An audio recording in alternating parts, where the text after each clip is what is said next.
Bonjour, je me présente Yannick Seyer. Bienvenue dans mes cours de conjugaison française où aujourd'hui je voudrais vous parler du verbe le plus utilisé en langue française. C'est bien sûr le verbe et l'auxiliaire avoir. Comme par exemple avoir de la neige ou encore avoir un parapluie, avoir du pain, du travail ou encore avoir froid, etc. Nous verrons ça dans le cours. Car après un petit rappel, je vous propose de voir ensemble l'utilisation d'une part du verbe et de l'auxiliaire et ses accords en images. Je vous souhaite un excellent cours à tous. Avant de commencer ce cours, je voudrais faire un petit rappel de la conjugaison française du verbe avoir aux trois principaux temps de la langue française. Le présent, ce qui se passe, le passé, ce qui s'est passé et qui est terminé, et le futur, ce qui va donc arriver. Commençons par le temps présent. Ici, le temps présent, c'est maintenant, quand je parle. Et ici, nous avons les déclinaisons suivantes pour le verbe avoir. J'ai, tu as, il ou elle a. Nous avons, vous avez, ils ou elles ont. C'est le temps présent, c'est-à-dire ce qui se passe maintenant. Si on regarde vers l'avant, nous avons le futur. C'est ce qui va se passer. Demain, après-demain, dans 8 jours, dans 1 heure, dans 2 ans. C'est demain. Voyons la déclinaison du verbe avoir au futur. Simple. Comme par exemple, demain, j'aurai. Tu auras. Il ou elle aura. Nous aurons. Vous aurez. Ils ou elles auront. Nous avons vu le présent, le futur. Bien avant tout ça, des choses qui se sont réalisées hier ou avant-hier, c'est le passé. C'est passé, c'est fini. Voyons la déclinaison du verbe avoir au passé. Comme par exemple, hier, j'avais.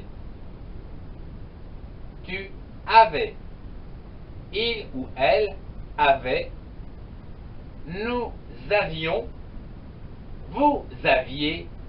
Il ou elles avaient.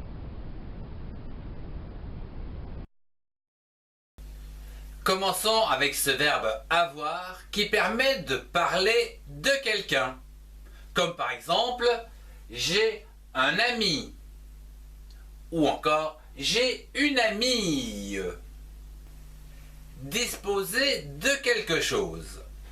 Comme par exemple, j'ai un tracteur.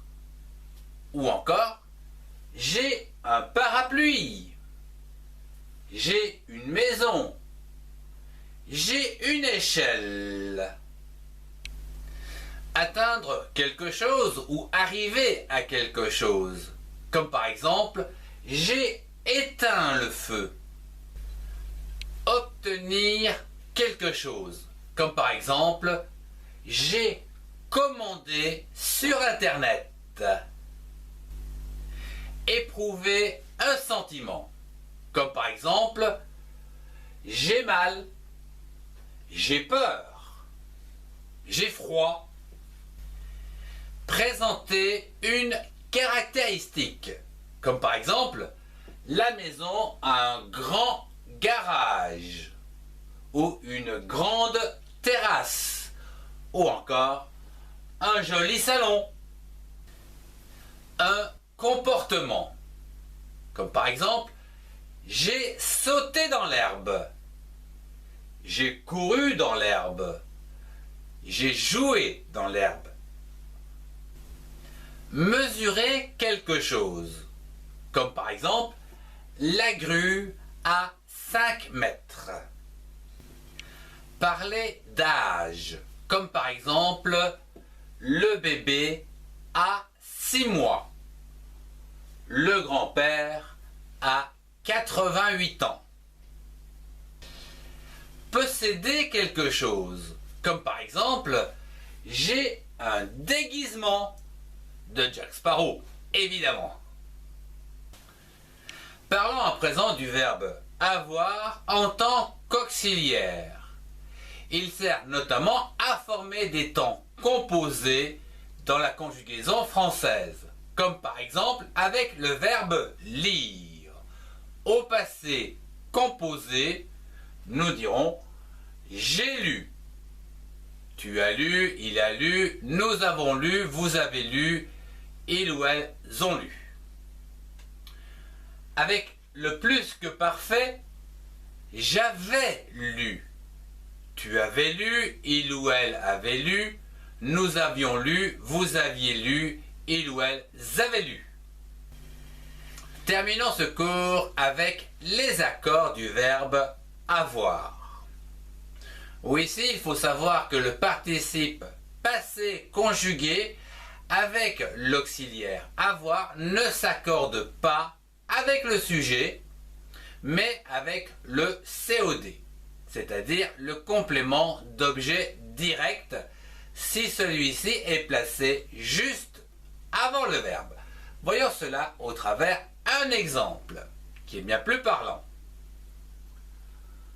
J'ai lavé la vaisselle. J'ai lavé quoi?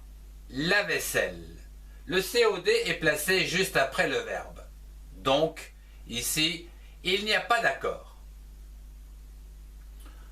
Prenons la jeune demoiselle ici qui va dire « Voici la vaisselle que j'ai lavée ». Ici, on a donc la vaisselle qui est donc le COD qui est placé avant le verbe. La vaisselle, c'est féminin singulier, donc laver et e se terminera par et e.